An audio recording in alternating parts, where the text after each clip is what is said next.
السلام علیکم ورحمۃ اللہ وبرکاتہ نحمدہ ونصلی علی رسولہ الکریم اما بعد۔ میرے محترم بزرگوں اور دوستوں اور میری ماں اور بہنوں،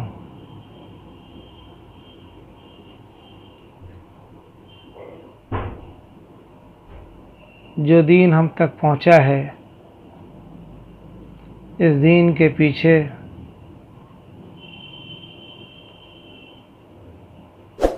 اللہ کے نبی صلی اللہ علیہ وسلم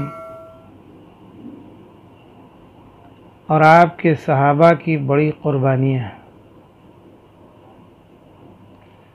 اللہ پاک ہمیں دین کی قدر کی توفیق عطا فرمائے، آمین۔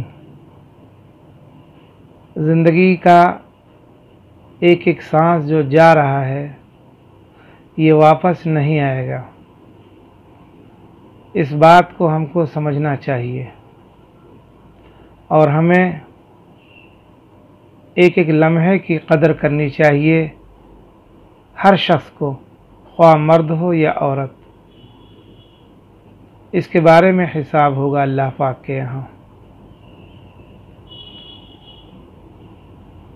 دین کتنی مشقت کے بعد ہم تک پہنچا ہے اور صحابہ نے کیسی کیسی قربانیاں کی ہیں اس دین کے لیے، جو بیان نہیں کی جا سکتی۔ پھر بھی مختصر ایک صحابی حضرت سعد بن ابی وقاص رضی اللہ تعالی عنہ کا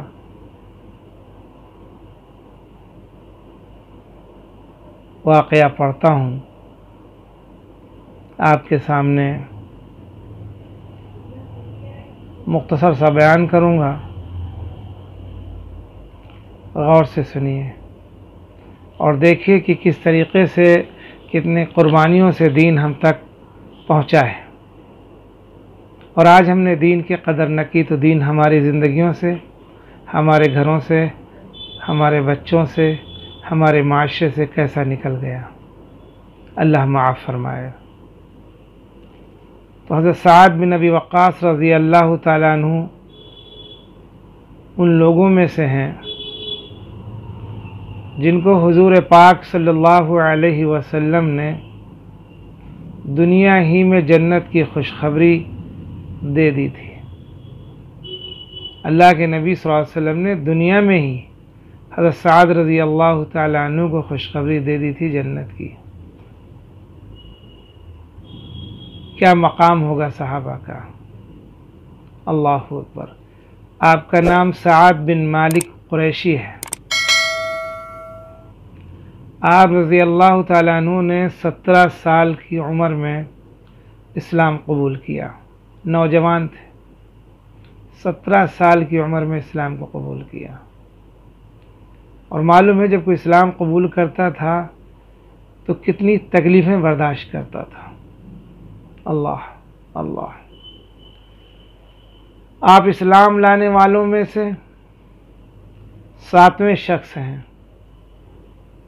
7واں نمبر آپ کا ہے، لیکن اللہ کے راستے میں تیر چلانے والے پہلے شخص ہیں۔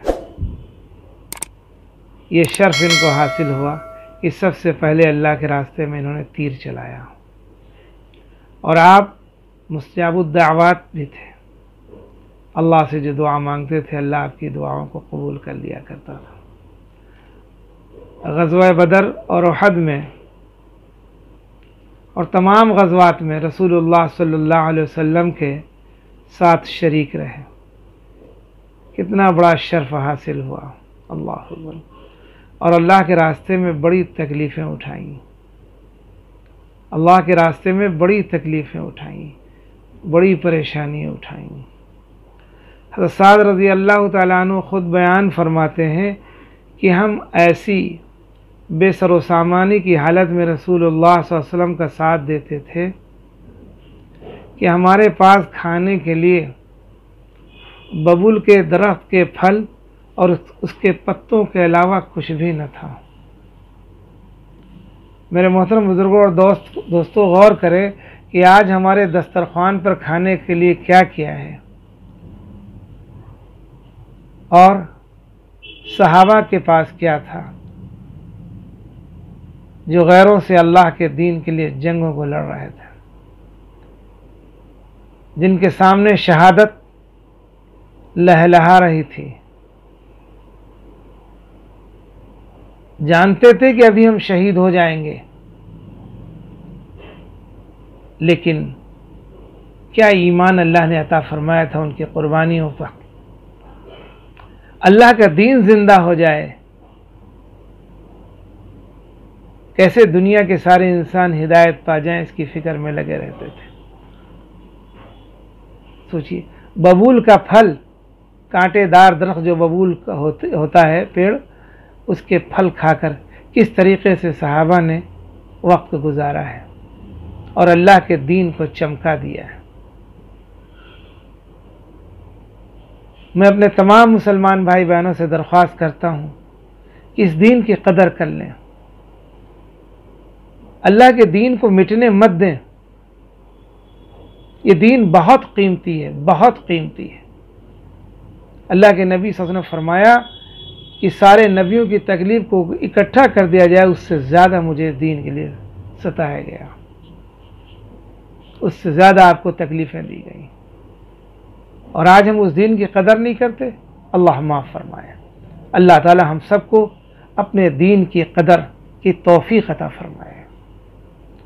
روزانہ نماز کو وقت پر ادا کریں، قرآن پاک کی روزانہ تلاوت کریں، تسبیحات کا اہتمام کریں، سچ بولیں، اور چلتے پھرتے اٹھتے بیٹھتے اللہ کا ذکر کرتے رہیں،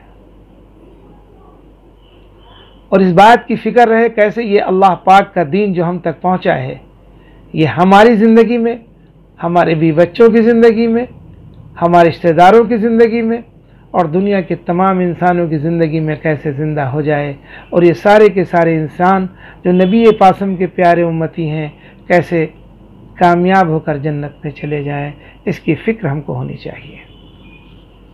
اللہ کی ذات اقدس سے قوی امید کرتے ہیں کہ انشاءاللہ ہم لوگ اپنے اوقات کو فارغ کریں گے، اور روزانہ نماز کے ذریعے سے، قرآن کی تلاوت کے ذریعے سے، تسبیحات کے ذریعے سے، صدقے خیرات کے ذریعے سے، راتوں میں تہجد میں اٹھ کر اللہ تعالیٰ سے ساری انسانیت کی ہدایت کی بھیک مانگیں گے، اور ہدایت والی محنت کو کریں گے انشاءاللہ تعالیٰ۔ اللہ تعالیٰ ہم سب کو کہنے اور سننے اور عمل کرنے کی توفیق عطا فرمائے، اور ہم سب کے ایمان کی حفاظت فرمائے۔ آج یہ میرا بیان کئی دنوں کے بعد آپ لوگوں کے سامنے آئے گا، چونکہ طبیعت ٹھیک نہیں تھی۔ صحت کے لیے دعا کریے۔ آج جب طبیعت بہتر ہوئی تو سوچا آپ لوگوں سے پھر رابطہ کروں اللہ کے دین کے ساتھ۔ اللہ تعالیٰ آپ کو اور ہم سب کو اپنے دین کی محنت کے لیے قبول فرمائے۔ آمین، اللہم آمین۔ السلام علیکم ورحمۃ اللہ وبرکاتہ۔ صلی اللہ علی محمد صلی اللہ علیہ وسلم۔